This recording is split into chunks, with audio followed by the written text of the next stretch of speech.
안녕하세요. 오늘 제가 강의할 제목은 청소년 소비자 기자의 사명과 역할입니다. 오늘 첫 시간은 언론을 어떻게 이해를 하고 또 기자란 무엇인지 앞으로 여러분이 어떻게 활동을 할 건지를 중점적으로 말씀을 드릴게요. 자, 여러분 이 사진 한번 잘 보십시오. 카메라를 들고 있는 기자도 있고요. 컴퓨터 앞에서 기사를 쓰고 있는 기자도 있습니다. 그리고 스마트폰을 들면서 어디를 쳐다보고 있는 기자도 있고요. 이거는 이제 연합뉴스에 올라와 있는 사진을 우리 교육용으로 여러분들한테 이런 기자들 이미지를 주기 위해 가지고 이렇게 담았습니다. 바로 기자의 현장을 띄고 있는 모습을 보고 계십니다. 먼저 언론이라는 게 뭔지 이것도 이해를 좀 하셔야 될 것 같습니다. 언론이란 이게 이제 사전적인 표현입니다만은 개인이 말이나 글로 자기의 생각을 발표하는 일 또는 그 말이나 글을 말한다. 그리고 또 다른 그것으로서는 매체를 통해서 어떤 사실을 밝혀서 알려주거나 어떤 문제에 대해서 여론을 만드는 활동, 이거를 넓은 의미의 언론이다. 이렇게 볼 수 있습니다. 자, 언론을 이제 여러 가지 이제 분류가 있는데요. 전달 도구에 따른 이제 분류가 있겠어요. 종이로 하는, 이 종이라는 이제 인쇄 매체인데요. 신문 경우에는 이제 일간신문, 그 다음에 주간신문, 순간은 뭐냐면은 10일. 열흘 단위를 순간이라고 그럽니다. 우리가 한 달에서 초순, 중순, 하순 하는 식으로 순이라는 것은 10일을 나타내는 거예요. 그래서 이제 신문의 경우는 그렇고요. 잡지 경우에는 이제 매주마다 내는 거를 주간, 그 다음에 2주일마다 격주로 내는 거를 격주간, 그 다음에 한 달에 한 번 하는 거를 월간이라고 그럽니다. 그 다음에 통신이 있는데요. 이 통신은 뭐냐면은 뉴스 도매상입니다.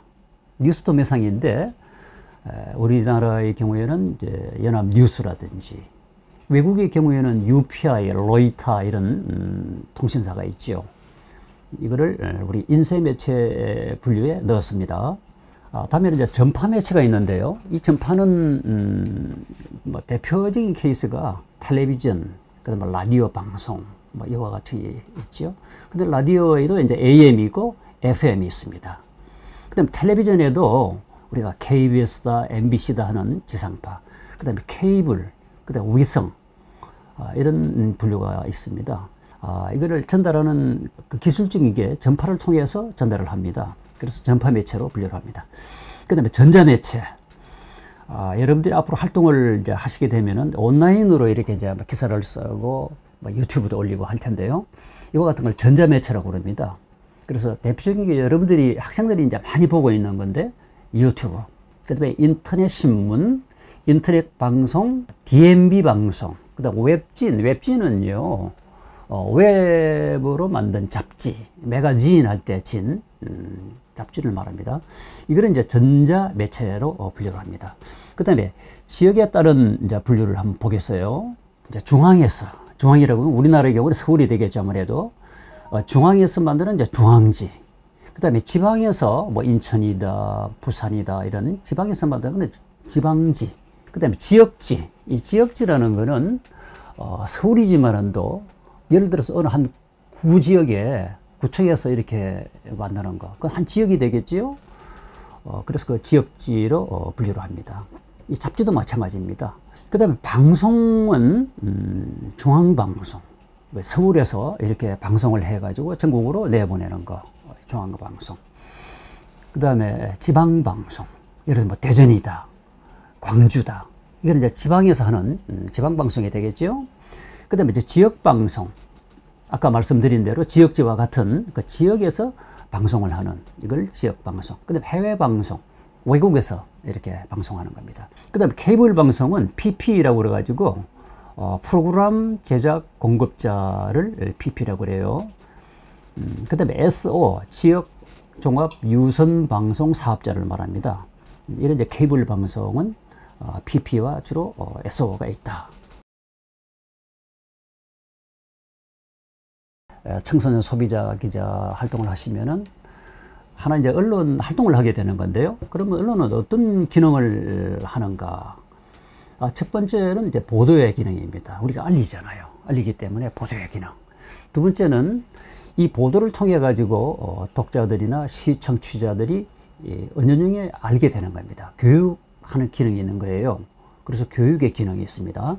그 다음에 세 번째는 이런 방송이나 신문을 통해서 보도가 되면은 자연스럽게 여론이 만들어집니다. 그래서 여론 형성의 기능이 있어요. 그 다음에 이제 텔레비전이나 이런 걸 보면은 참 재미나는 게 많잖아요. 하나의 오락이죠. 그래서 이 오락의 기능이 있습니다. 뭐 개그, 코미디언 이런 사람들이 이제 그 오락을 하는 사람들이죠. 그 텔레비전 보면 재미나는 게 오락적인 기능이기 때문에 재미나는 겁니다. 그 다음에 광고의 기능, 광고를 하잖아요. 뭐 음료수가 새로 나왔다, 뭐 과자가 새로 나왔다. 이게 하나의 광고를 나타내는 겁니다. 그래서 그 요즘 텔레비전에 보면은 이 새로운 제품, 이 신상품을 알리는 이 광고가 많이 나옵니다. 그 다음에 이제 요즘 언론이 아주 중요시하고 있는 겁니다. 감시 비판의 기능이 있습니다. 우리 청소년 소비자 기자들도요, 어떻게 보면은 넓은 의미의 감시 비판의 기능을 하는 입장이 될 수도 있어요. 소비자 입장에 서서 하나의 감시하고 비판하고, 그걸 뭘 통해서? 기사를 써가지고, 경우에 따라 유튜브를 이렇게 해서 방송을 통해서 하나의 감시 비판을 하는 겁니다. 이거는 늘 이제 그 객관 타당성이 있는 이런 그 감시 비판이 돼야 됩니다. 허무맹랑하게 가짜 뉴스를 퍼뜨리거나 하는 것은 알죠, 안 됩니다. 그래서 감시 비판의 기능이 중요하면서도 우리가 조심을 해야 한다. 그 말씀을 드립니다.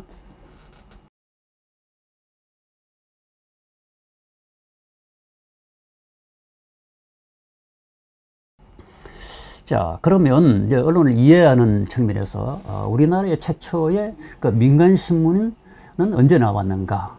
1896년 4월 7일 서재필이 창간한 독립신문이 우리나라의 최초의 민간신문입니다. 그래서 4월 7일이 신문의 날이에요. 제가 기자로 현역으로 뛸 때 4월 7일 하루 쉬었어요. 신문의 날이라고 그래가지고. 그래서 우리나라의 최초 신문이 발행된 날입니다. 근데 이제 근대 신문이 발행되기 전에는 조보라는 게 이제 아침 조자입니다. 이 조보나 또는 기별이라고 불리는 관보 성격의 필사 신문이 있었습니다. 필사라는 거는 선우가 쓰는 거죠.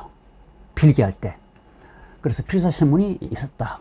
그 다음에 이제 1883년 9월에 서울 저동에 그 방문국이 설치가 돼 가지고요. 그해 10월 30일 우리나라 최초의 근대 신문입니다. 한성순보가 만들어졌습니다.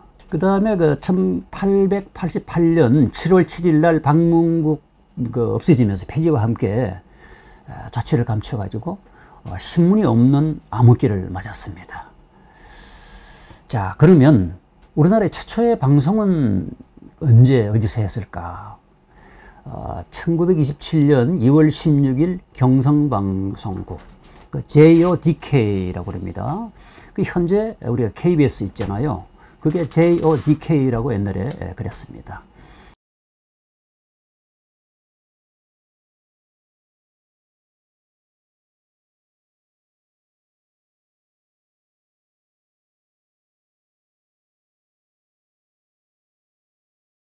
이제 여러분들이 기자 활동을 하시기 때문에 이 기자가 뭔지 이거를 좀 알고 계셔야 될 것 같아요. 자, 기자는 영어로 report, R-E, 그다음 플러스 포터. 이 포터는 뭡니까? 짐꾼, 짐을 옮기는 사람. 근데 왜 리가 붙은가? 짐을 이곳에서 저곳으로 그대로 옮겨주는 사람. 그건 짐꾼에 불과하겠죠. 근데 기자는 그 짐꾼이 아닙니다. 똑같은 내용을, 똑같은 사안을 취재를 해가지고 독자의 눈높이에 맞도록, 독자의 수준에 맞도록, 그 대상에 맞도록 재가공하고 확대를 하고 경우에 따라 보태고 빼고 하는 그 작업이 R-E.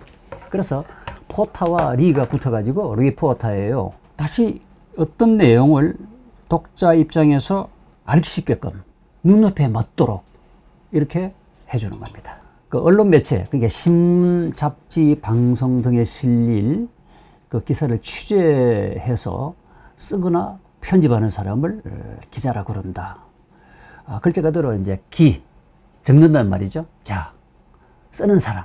그래서 이 기자의 역할은 어떻게 보면은 늘 국민 편에 많은 서민 대중들, 이런 사람들 편에 서서 활동을 해야 하시는 겁니다. 어떤 특정 계층이나 어떤 뭐 공부를 많이 한 사람, 계급이 높은 사람, 뭐 이런 사람들을 위해서 이렇게 존재하는 게 아니다. 그 말씀을 드리기 위해서 리포터라는 이야기를 강조합니다.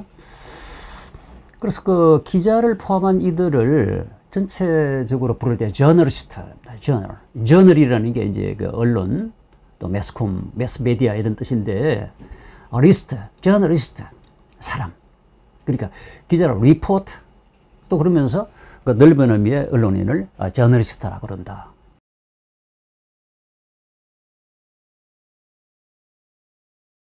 자, 다음에는 이제 기자의 생리라고 되어 있는데요. 이 생리보다는 뭐 기자의 하나의 뭐 현실이라고 그럴까요? 기자들이 이제 활동을 하다 보면은 그 나름대로 직업적인 그런 뭐 특징이랄까 이런 게 있어요. 맨 먼저 늘 시간이 쫓깁니다, 기자들은. 왜 그럴까요? 이 시간이 무한정으로 이렇게 24시간을 이렇게 할 수는 없잖아요. 정해진 시간에. 그래서 DL이라고 적어놨는데 마감 시간이라고 합니다. 데드라인. 데드는 이제 죽음이죠. 라인은 선. 어떻게 보면 죽음의 선. 마감선. 그래서 기사를 아무리 좋은 글을 쓰고 취재를 하더라도요, 독자한테 전달하기 위해서는 이 마감 시간을 지켜야 되는 겁니다. 그걸 정해진 시간에 어떤 날짜까지 착착 올려야 되는데 그걸 놓쳐버렸다. 그걸 마감을 못했다는 이야기죠. 그 데드라인을 지키지 못한 겁니다. 그래서 다 기자는 시간에 쫓길 수밖에 없다. 그 다음에 두 번째 이제 기자의 아마 특징이라 할까요? 언제 어느 때고 새로운 기사거리를 찾습니다. 늘 새로워야 되는 거예요. 뉴스라는 건 새롭다는 거 아닌가요? 길거리를 지나가다가 우연히 뉴스거리가 되는 걸 발견했다. 그걸 메모를 했다가 기사를 만들 수가 있는 겁니다. 시간과 때를 또는 장소를 가리지 말고 언제든지 기사거리가 널려 있다, 우리 주변에. 특히 우리 소비자, 우리 기자들은요, 우리 소비 생활이 24시간 전부 연결되어 있습니다. 그래서 그거를 눈여겨보고 흐름이 어떻게 가는가, 또 어떤 현상이 나타나는가, 또 우리 소비자들은 어떤 반응을 보이는가 하는 거를 늘 찾아가지고 기사를 쓸 수 있다. 기사를 또 그런 시각을 가지면은 얼마든지 좋은 기사를 찾고 이렇게 쓸 수 있습니다. 그 다음에 세 번째, 독자와 국민들, 많은 사람들 시각과 입장에서 뉴스와 사안을 접근하셔야 합니다. 특정 계층을 위해 가지고 또 어떤 부류의 어떤 사람들을 위해 가지고 기사를 쓰거나 하면은 곤란합니다. 그래서 매스메디아, 매스라는 거는 많은, MASS, 매스, 많은 독자와 국민들, 많은 사람들을 대상으로 한다. 우리 소비자 기자 여러분도 마찬가지예요. 많은 사람들을 대상으로 하는 그런 거를 이렇게 해주시는 게 좋습니다. 우리 학생들 눈높이에 이렇게 하다 보면은 또 어른의 경우에는 조금 이렇게 시각이 안 맞고, 또 어른 눈높이 하다 보면 학생 시각이 안 맞습니다. 그래서 이거를 많은 사람들이 공감대를 가질 수 있는 그거를 늘 찾고 연구를 해야 한다. 그 다음에 이제 특종을 노립니다. 특종이라는 게 스크롭인데요. 다른 매체보다 더 빨리, 정확하게, 또 깊이 있게 차별화된 기사를 쓰려고 하는 그런 자세가 필요합니다. 그런 가운데 특종이 나오는 겁니다. 이 특정 기사를 찾기는 사실 쉽지는 않습니다. 하지만은 그런데 꾸준히 관심을 갖고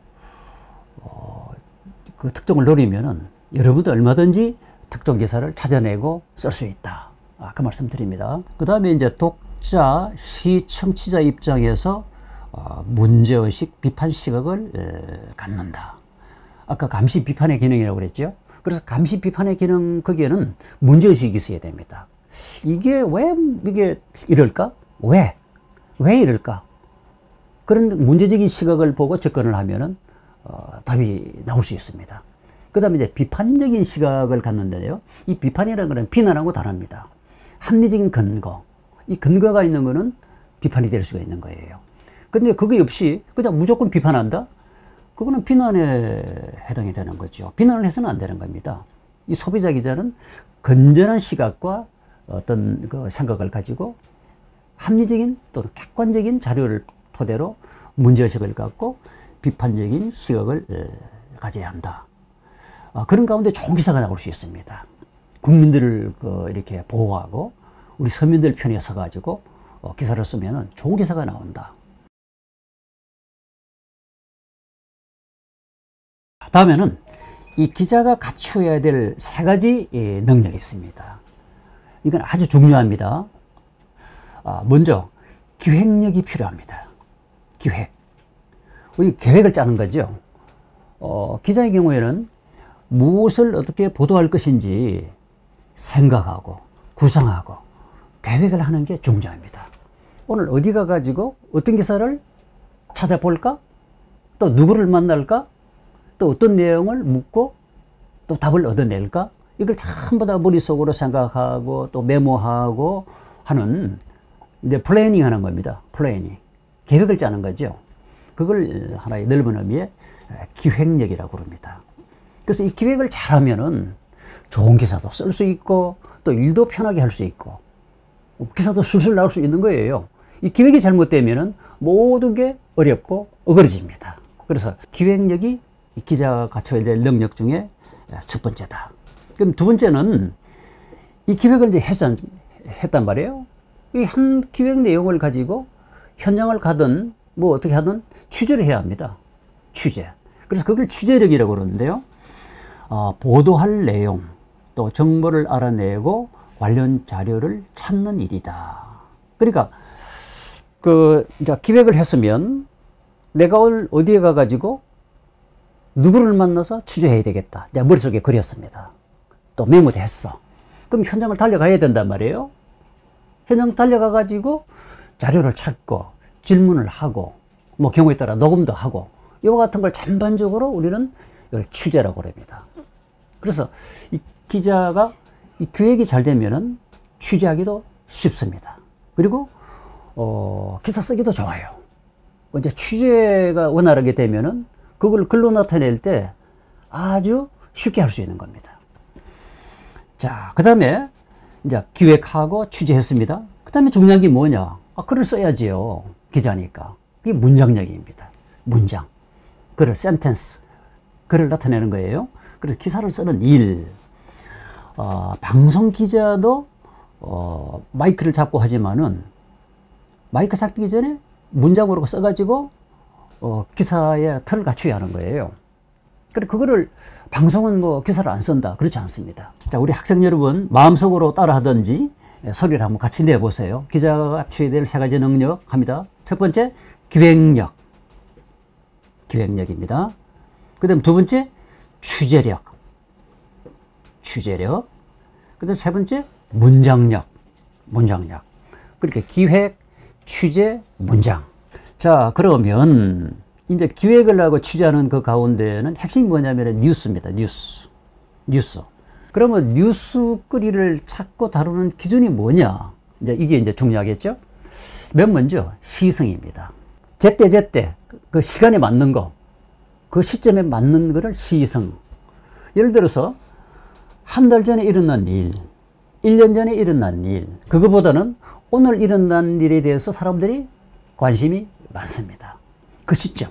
예를 들어서 어느 지역에 작년에 어디 불이 났다고 합시다. 작년에. 자, 그거와 지난달에 어디 불이 났다. 자, 그거와 오늘 불이 났다. 사람 누가 관심이 있을까요? 어느 쪽에? 바로 오늘입니다. 지금 현재 일어난 일에 대해서 사람들이 관심이 많다는 겁니다. 그래서 기사를 이렇게 뭐 쓰고 하는 것도 중요합니다만은 뉴스거리를 어떻게 찾느냐 할 때는 이 시성을 생각해라. 현재 중심으로 하는 게 제일 좋다. 그 다음에 근접성이라고 있습니다. 이거는 이제 그 장소를 말하는 거죠. 자, 미국에서 일어난 일, 그 다음에 일본에서 일어난 일, 우리 서울에서 일어난 일, 뭐 이렇게 이제 하여튼 우리로 볼 때 미국이 더 멀고 그 다음에 일본이 그렇고 또 서울입니다. 그런데 자기가 살고 있는 집, 동네, 마을, 이건 자기 중심으로 더 가깝잖아요. 이 뉴스라는 거는 어떤 일어난 일이 그 지역에 가까우면 가까울수록 관심이 더 있고 사람들이 그 눈길을 더 돌립니다. 그걸 근접성이라고 그래요. 그래서 가능하면은 멀리 있는 것보다는 가까이 있는 것을 찾아라. 그 말을 하기 위한 겁니다. 그 다음에 이제 그 저명성이라고 있는데요. 이 저명성은 유명한 거, 유명한 사람, 뭐 영화 배우, 뭐 정치인, 우리 일반 사람들이 누구 하면 알 수 있는 거죠. 이 저명성이라는 거는 사람도 사람이지만은 뭐 유명한 뭐 동물이라든지 뭐 식물이라든지 이것도 마찬가지예요. 이 저명성, 이름난 사람, 또 이름난 물건, 뭐 유명한 건물, 뭐 이런 것도 다 저명성에 해당이 됩니다. 그 다음에 네 번째는 영향, 얼마만큼 영향을 주느냐, 영향성. 많은 영향을 주는 그 내용일수록 뉴스거리로서 가치가 있는 겁니다. 근데 기사를 쓰고 보도를 했는데 별로 영향이 없어. 그건 기사거리로서는, 뉴스거리로서는 별로죠. 그래서 기준을 찾을 때는 이왕이면은 유명하고 또 영향을 많이 이렇게 미치고 하는 것을 찾는 게 좋습니다. 그 다음에 신기성, 신기하다고 그러잖아요. SBS 프로그램 중에 순간 포착인가요? 세상에 이런 일이. 그거 보면 재미난 일이 많이 나오잖아요. 신기하단 말이죠. 그 사람들이 재미나게 보는 겁니다. 저도 그 프로그램을 잘 봅니다. 왜? 신기한 게 많이 나오니까. 재미나니까. 그 희귀, 참 희한하네. 참 신기하네. 이런단 말이에요. 그리고 우리가 뉴스거리를 찾을 때도 이왕이면은 좀 신기한 거, 또 희귀한 거, 이런 걸 찾으면은 사람들이 관심 있게 보는 겁니다. 그 다음에 흥미성입니다. 재미난단 말이지요. 재미나면은 더 그 기사에 대해서 눈여겨보고, 기사거리를 찾기 쉽습니다. 재미나니까. 독자들이 관심 있게 보니까. 그래서 흥미성을 이렇게 하나의 기준으로 넣습니다. 그 다음에 갈등이라는 게 고민스러운 거예요. 그리고 어떤 사람하고 어떤 사람끼리 싸운단 말이에요. 그럼 갈등이 생겨. 그래서 이 갈등성이라는 거는 이 잘 포착을 하면은 그것 자체가, 갈등 자체가 하나의 기사거리가 됩니다. 뉴스거리가 된다는 말이죠. 그래서 예를 들면 A 회사하고 B 회사하고 싸운다. 뭐 식품회사도 마찬가지예요. 그런 회사들끼리 싸우는 것도 하나의 그 회사끼리의 갈등입니다. 그런 것도 잘 포착을 하면은 뉴스거리로서 좋다.